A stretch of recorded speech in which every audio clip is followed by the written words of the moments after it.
there! He took her! He took her right off the boat! 911, what is your emergency? It's Mei Lin, the alligator keeper. I saw it. It just lunged. She didn't even scream. Ma'am, stay calm. Is she visible? Can you see her in the water? No. Just her boat and her hat floating. Please, you have to hurry, please.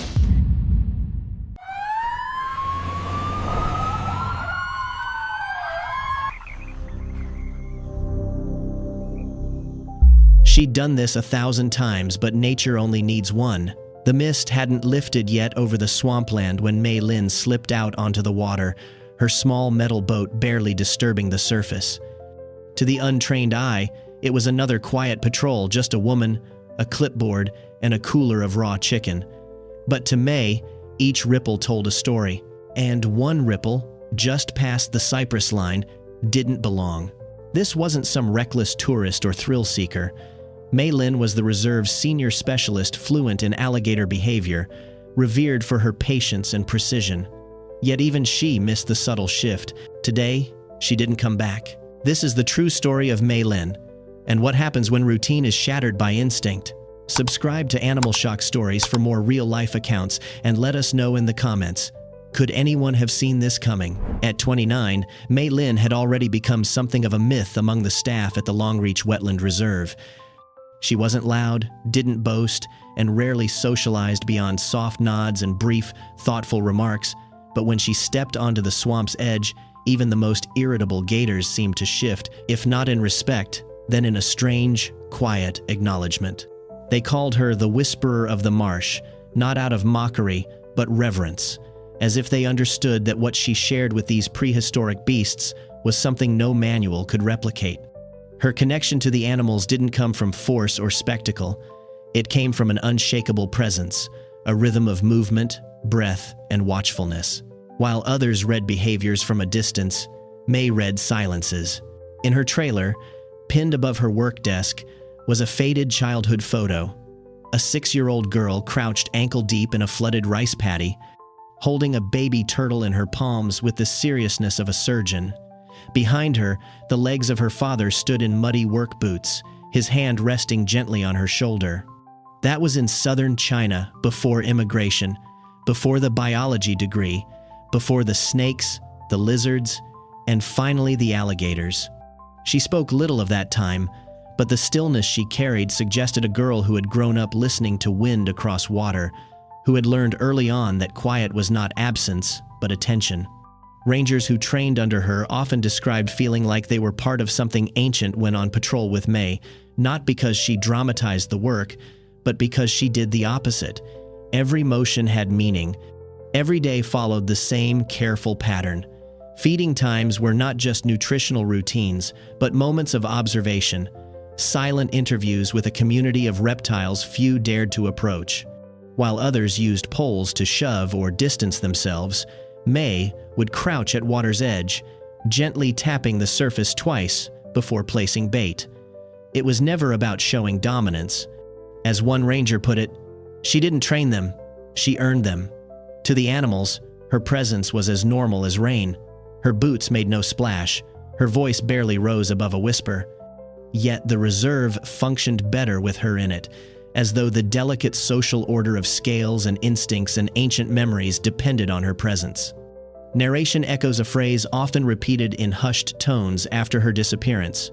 Mei's control was never about power, it was empathy, dressed as routine, a fragile thread running through a world of teeth. And when that thread snapped, everything changed. The Longreach Wetland Reserve stretched across nearly 30,000 acres of tangled green silence, a place where time seemed to buckle under the weight of still water and moss-choked cypress groves. It was more than swamp, it was living memory, sunken and unbothered. The locals called it a cathedral of teeth and mud, and not without reason. The reserve hummed with the breath of ancient life. Dragonflies hovered like floating glass, trees creaked with the slow sigh of age, and under every lily pad or ripple lurked something scaled, coiled, or waiting. The air hung heavy with humidity and reverence, as if to speak too loudly here was to disrespect the soil itself. It wasn't a place for tourists. And that was the point. The animals were not exhibits. They were survivors, sovereign in their own kingdom. Patrols were necessary not to manage the swamp, but to make peace with it daily. For Mei Lin, her route cut a winding loop through the central marsh corridors, crossing still lagoons and narrow root tunnels where sunlight fractured into patterns on the water. It was a journey mapped more by memory than GPS. There were no signs, no markers save for her own knowledge of who nested where, what territories overlapped, which males tolerated which intrusions. Mei insisted on doing it alone, not because she was reckless, but because silence was the only language the swamp spoke clearly. A second person in the boat would tip the balance, make too much noise, disrupt the rhythm. And Mei's boat was designed for rhythm. Narrow, flat-bottomed, no engine. She moved by pole one push, one glide, just as she had learned in the flooded fields of her childhood. It was a motion that quieted the water, that let the herons return to their perches and the alligators remain undisturbed. Her morning started before sunrise, with a thermos of jasmine tea and a quick inspection of the feeding logs. Then she'd slide into the mist with only her pole, her bait cooler, her field notes, and the radio she rarely used. Rangers joked that her patrol was more like a ritual, a woman navigating a chapel where the pews were driftwood and the congregants had jaws. But those who'd ridden with her once, just once, fell silent afterward. It was a different world out there, and in it, Mei moved like part of the ecosystem itself, half guide, half ghost. The reserve had its own pulse, its own hierarchies and tempers and warnings. And Mei knew them better than anyone. But ecosystems shift, sometimes gradually, like the slow encroachment of invasive reeds, sometimes all at once, like a shadow rising beneath still water. And in the days leading up to her final patrol, that rhythm, her rhythm began to break. The first signs were easy to ignore, ripples a little too fast, postures a little too high, eyes that lingered above the surface longer than they should have. Rangers had begun to murmur about the males, particularly the larger ones near the southeast basin, becoming more erratic during feedings. One reported a bull named Temple snapping at the bait bucket instead of waiting. Another said Old Boy had thrashed his tail without provocation as they passed. Nothing overtly dangerous, not yet. Mei listened to each account with quiet attention, nodding, but never reacting with alarm. Mating season makes them foolish, she said once, not unkindly, to a junior keeper. Not evil.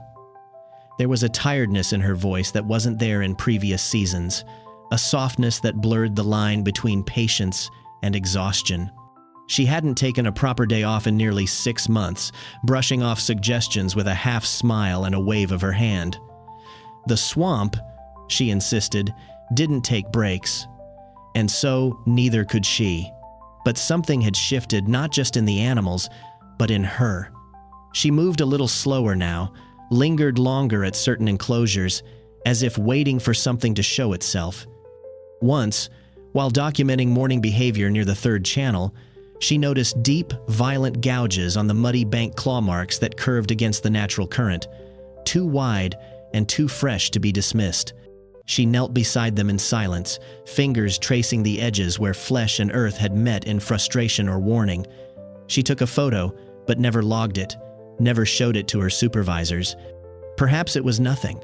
Perhaps she didn't want to be the one to sound an alarm she wasn't certain about. Or perhaps, after all these years of being right, she feared the day she wouldn't be. Mei had always trusted the water to speak to her, and it always had, but now the message was muddled, fragmented. Temple was avoiding the shallows, drifting farther into unfamiliar territory. Rex, the dominant male near the northern reeds, had refused food 3 days in a row, something that hadn't happened in years. And yet, Mei chalked it up to seasonality, to fluctuations in hormones, to natural shifts. She told herself the swamp had cycles, just as she had seasons of tiredness. Still, that night, she lingered over the old field notes in her trailer, staring at patterns that no longer fit. There was no fear in her expression, just a weight she didn't yet know how to name. In the dim light, her fingers brushed the edge of the printout with the claw mark photo. She tucked it into her journal and closed it gently, sealing the question inside. The swamp had begun to whisper differently. But Mei, out of duty or weariness or faith, chose not to raise her voice in return. Each morning began the same way, with a sequence of careful motions Mei had repeated for years until they carried the gravity of ritual. She'd slide her boat silently into the main channel, mist brushing her cheeks, thermos of jasmine tea nestled at her feet. The swamp was still half asleep, leaves wet with dawn, dragonflies tracing slow spirals above the reeds. Mei reached into her bait cooler, the chill of thawed chicken thighs blooming briefly across her fingers. She didn't throw food blindly, never had. Each toss was calculated, respectful. First to Rex, the broad-shouldered bull who held the northern sector. He usually surfaced with a calm authority, barely causing a ripple, his ancient eyes locking onto her before his jaws parted. Then to Temple, scarred and slow-moving but unchallenged in his domain. Temple had a limp from an old territorial fight, and Mei always lowered the food gently near his usual log perch. Finally, Old Boy, her favorite, though she'd never admit it aloud. Grizzled, stubborn, almost noble in his consistency. He'd rise from the cattails like a ship-breaking surface, hiss low in his throat, and wait without flinching. But today, Old Boy didn't come. Mei waited, and waited. Her hand hovered over the last piece of bait, fingers stiff in the cold air. The water before her remained still, unbroken, reflecting the canopy in an eerie mirror. The usual low bellow never came. No hiss, no ripple. It was a silence, not of absence, but of something withheld. The camera might have pulled wide here, capturing her boat framed in the open channel, a single figure adrift in an expectant void like a cathedral missing its bell. The swamp, so often filled with subtle life, now felt like it had drawn a breath and refused to let it go. Mei gently set the meat aside, her brow furrowed. "He's never missed 2 days," she murmured, voice low enough for no one to hear. She took out her notebook, scribbled a brief note under Old Boy's entry. No show, unusual. But even as she wrote it, she hesitated, fingertip lingering on the page. Something felt wrong, not in a loud, alarming way, but in a quiet unraveling of the expected. She scanned the waterline, eyes tracing the shore for any sign of movement. Nothing. Even the birds had gone quiet.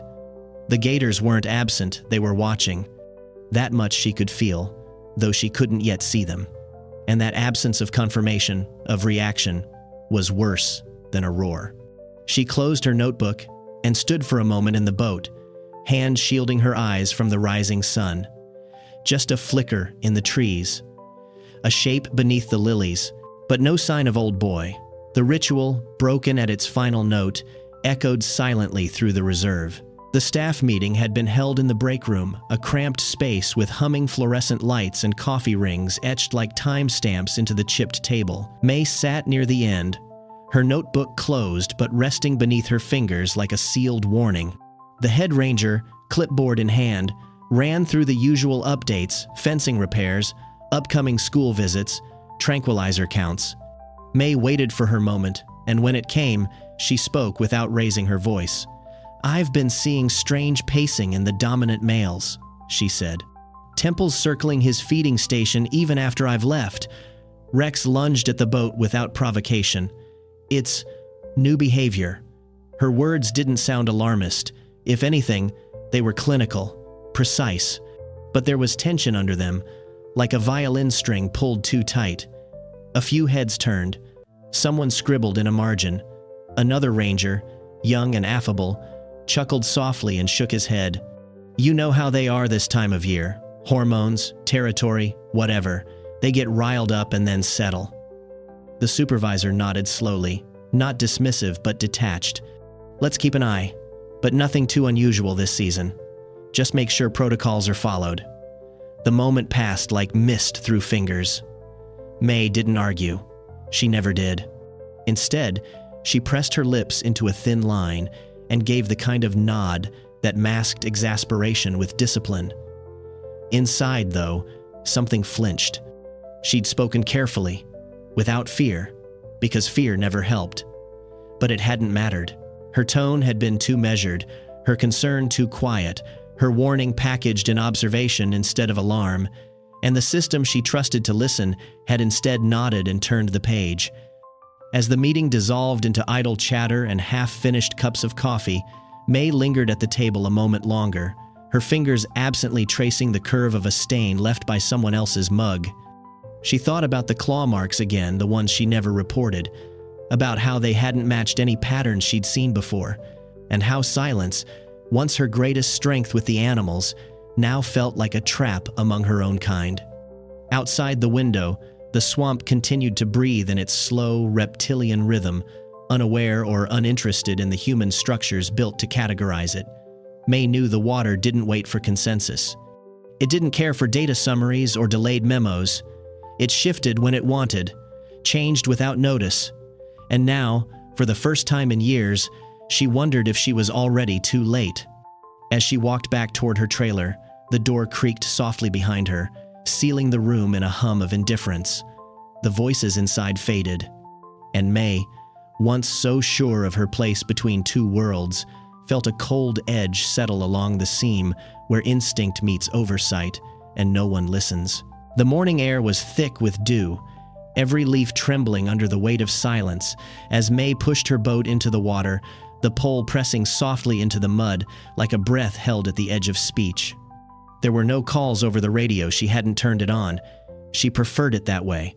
The reserve was a language all its own, and static only dulled the meaning. Alone in the boat, she moved with the rhythm her body knew by memory. Push, glide, pause, observe. The channels opened before her like forgotten corridors, the canopy overhead parting just enough to let in slivers of gold. A solitary heron swept above the tree line, its wings wide and slow, slicing through the hush like a final note before a song ends. It passed over her head without sound, a shadow tethered to nothing. Mei followed it with her eyes for a moment, then turned back to her task. The traps along the west bend were her first stop, small floating buoys tied to bait cages, but something was wrong. A marker was missing. Then another. She adjusted course, eyes narrowing, the silence folding in tighter. Her hand reached down toward the side of the boat, fingers brushing the rope where one of the traps should have been secured. Nothing, just frayed line, drifting like old thread. She leaned closer, scanning the water's surface. It was glass flawless in its stillness, reflecting the trees, her face, the sky. But still, water doesn't mean empty water. Beneath it, something shifted. Not fast, not close, but enough to betray presence. A slow displacement, a heaviness dragging through the mud just under the surface. Her breath caught not in fear, but in attention. She didn't move, didn't speak, just watched. The shape didn't resurface. The water sealed behind it like a wound pretending not to exist. She pulled herself back upright and jotted a note in her logbook. Trap 3, line severed, unknown cause, possible scavenger. But even as she wrote the word scavenger, she didn't believe it. Scavengers don't move with purpose. They don't wait. They take and flee. This had waited. She stowed the logbook beside her tea, which had gone cold. The boat rocked slightly, nudged by something distant, not enough to alarm, just enough to remind. She continued down the bend, slower now, her eyes lingering on every surface shadow, every shifting patch of reeds. The reserve had gone too quiet. No frogs, no birdsong. Just the creak of trees and the occasional drip of condensation falling into water. She didn't need to say it aloud to feel it. Something was wrong, not with the swamp, but within the pattern she had trusted. The pattern that no longer held. Something was watching, not hungry, not afraid, just waiting. And in that silence, the heron was already far, far away. The corridor of cypress knees rose from the dark water like a congregation of ancient bones, gnarled and half-submerged, their roots gripping the earth with the stubbornness of centuries. Mei guided her boat through them with the ease of ritual, the wooden pole nudging against submerged roots as she glided between the trunks. Sunlight filtered through the canopy in quiet beams, casting lace-like shadows over her skin. The air was thick but still not just calm, but unnaturally composed. Like a breath the swamp refused to exhale. Even the cicadas, ever present in their rattling chorus, had fallen silent. It was the kind of stillness that pressed against the eardrums, not with noise, but with the echo of its absence. Mei's face, usually expressionless in her work, now held something else, an alertness behind the eyes, as if she was listening not for sound, but for the absence of it. The camera, if there had been one, would have lingered here on the crease between her brows, the slight tremor in her exhale. She whispered, barely audible, "There's a stillness that feels wrong, even in silence." Her voice didn't ripple the air. Nothing responded. No frogs leapt from the banks. No dragonflies buzzed across the surface. Even the hanging moss seemed frozen mid-sway. She leaned over the edge of the boat, her hand drifting toward the water, fingers brushing the surface with a gentle, downward stroke. The contact made no splash, no ripple, just skin on water, flat, unmoved, and indifferent. It was like touching a mirror that refused to reflect. Her eyes scanned the trees, the familiar path, the markers she'd memorized, the rotting log where the young male used to sun himself, the leaning birch where Temple once basked. They were all empty. The creatures had vanished. Not dispersed, but removed, as if some unspoken warning had passed between them, and she was the only one who hadn't heard it. Still, she didn't turn back. Mei never turned back. There was protocol, and then there was presence. And this place, this moment, needed her full presence. A faint breeze stirred, lifting a strand of her hair, only to fall away again without touching the surface. Even her boat seemed to hesitate. It had glided effortlessly all morning, but now drifted with a sluggishness she hadn't felt before, like the water itself had thickened beneath her. She adjusted her grip on the pole, pressing forward once more, deeper into the cypress throat, deeper into the hush. Behind her, the ripples faded into stillness. In front of her, nothing stirred. The silence was complete, and somewhere beneath it, something listened. It wasn't until she reached the deep bend, where the water turned dark with tannin and the cypress knees thinned into open stillness, that she saw him, old boy.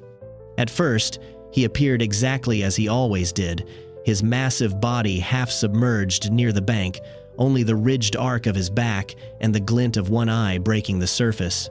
Mei let out a soft breath, not relief exactly, but a recognition, familiarity in the middle of unfamiliar silence. She reached slowly into the bait cooler, pulling out one of the remaining chicken thighs, the cold flesh pale against her sun-warmed fingers. She didn't speak to him, she never did, but her motions were deliberate, the same way they had always been. A slow toss to the right of the boat, just far enough to keep distance, but close enough to make the offering clear. The meat struck the water with a dull plop and began to drift. Mei watched, waited, but old boy didn't move. He didn't lurch forward with his usual confident pull, didn't kick up a wave or disturb the lilies.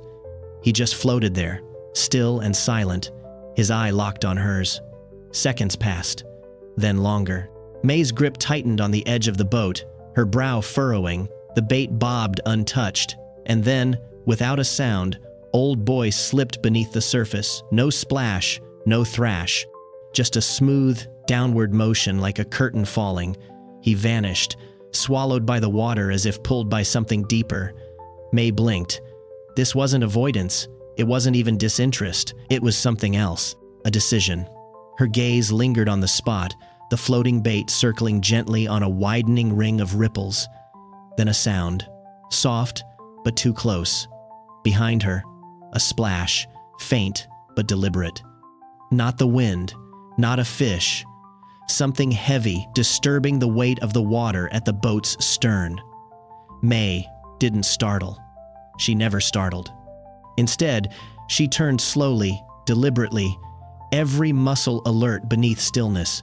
Her face shifted not in fear, but in understanding. A dawning that came not like panic, but like confirmation. Something had changed. Something had moved. She scanned the water behind her, but nothing broke the surface. Only the endless dark glass and the slow unwinding of the ripples behind the boat. Her breath left her in a controlled exhale. The pole rested now in her lap, forgotten. She reached once more toward her logbook, but stopped. There would be nothing to write yet, only something to feel. And what she felt, more clearly than anything else, was that she was no longer alone on this water, not as an observer, not as a keeper. Something had stepped across the line, and it had done so quietly. The surface broke with the violence of a trap snapping shut, a surge of muscle and ancient power exploding from beneath the stillness. In one terrible motion, the massive alligator rose from the black water like a shadow uncoiling, its jaws open wide, its body cresting the surface with a force that split the silence in half.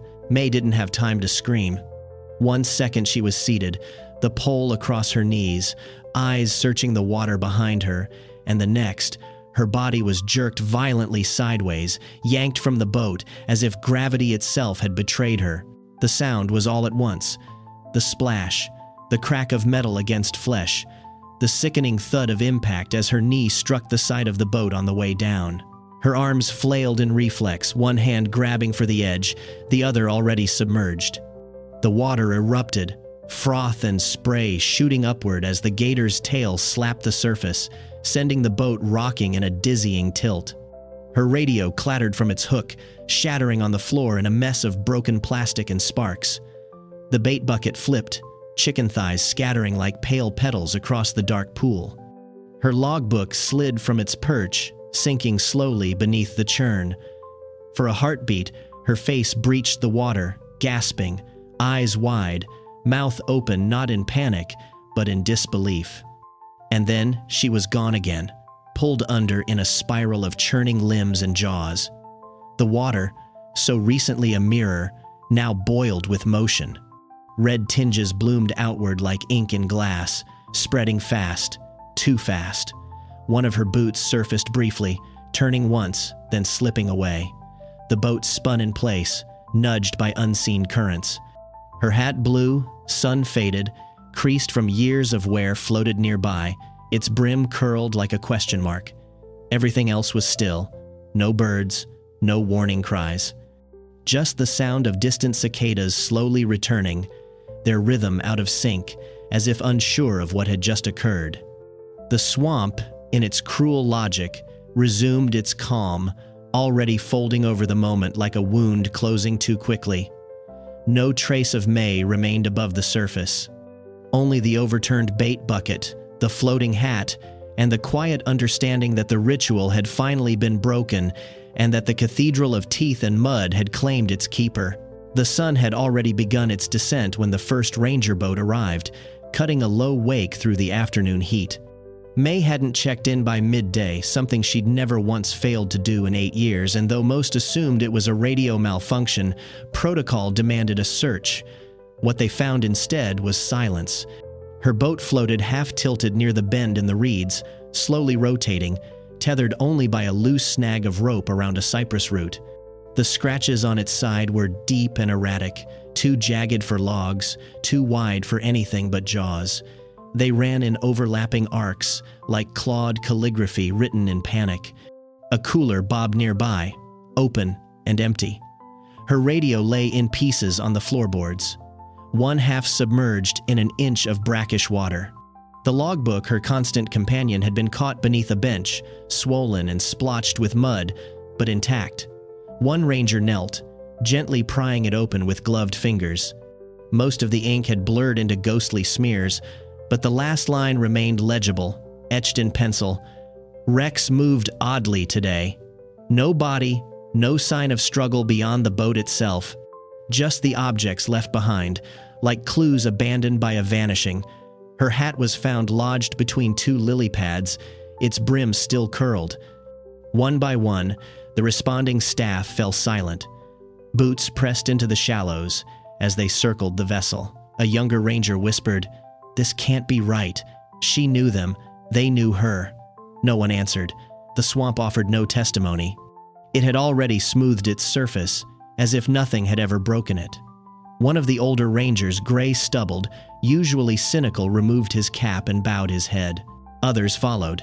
There was no ceremony, no official statement, just a reverent quiet among those who had spent their lives learning to listen to things no words could explain. They marked the location on their maps, secured the boat, took photographs they didn't want to take, and then they left, slowly, the sound of their motors fading into the expanse. Behind them, the swamp returned to its rhythms. The birds sang again. The frogs resumed their chorus. The cathedral, as always, waited in silence. And somewhere beneath the lilies, the story Mei had lived, written not in books but in breath and presence, was absorbed back into the stillness she had once read so clearly until it turned on her. She understood them too well to fear them. But understanding is not immunity. That truth echoed in the days that followed, carried by those who had known Mei Lin not just as a biologist or keeper, but as a quiet bridge between instinct and interpretation.